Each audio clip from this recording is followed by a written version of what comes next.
সেই দিন চাদর টাদর টুপি টুপি মাথায় দিয়ে চলে গিয়েছিলাম বিয়ে বাড়িতে। না না, শুধু আমি একা আসিনি, এনারাও এসেছেন। তবে এনারা কিন্তু আমার সঙ্গে আসেননি। বিয়ে বাড়িতে গিয়ে অনেককে অনেক ধরনের কাজ করতে দেখেছি, কিন্তু ফোন ঘাঁটা এই প্রথম দেখলাম। যাই হোক, যেই কাজের জন্য আমি এসেছি সেই কাজটাই না হয় আমি করি। আর আমার কাজ মানে খাওয়া। প্রথমে স্যালাড সস আসার পর চলে এলো ডিমের ডেভিল, আর তারপরে চলে এলো রাধা বল্লভীর সঙ্গে চিকেন কষা। আর এই রাধা বল্লভী দিয়ে চিকেন কষা জাস্ট দারুণ খেতে ছিল। আর এই চিকেন কষাটা যদি আরেকটু ঝাল হতো আরও দারুণ লাগতো। তারপরে চলে এলো গরম গরম ভাত, মিক্স ডাল আর বিমের তরকারি, সঙ্গে ছিল দই কাতলা। আর এই ডাল ভাতের সঙ্গে লেবু মাখিয়ে দই কাতলাটা খেতে জাস্ট দারুণ ছিল।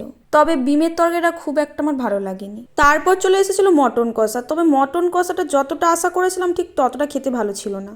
তারপর এলো চাটনি, পাঁপড়, পায়েস, মিষ্টি আর লাস্টে ছিল দই। তবে বিয়ে বাড়িতে গিয়ে প্রথম দেখলাম হাত ধোয়ার জন্য সোপ পেপার দিচ্ছে। তারপর ভাইদের পান খাওয়া দেখে চলে এলাম বাড়ি।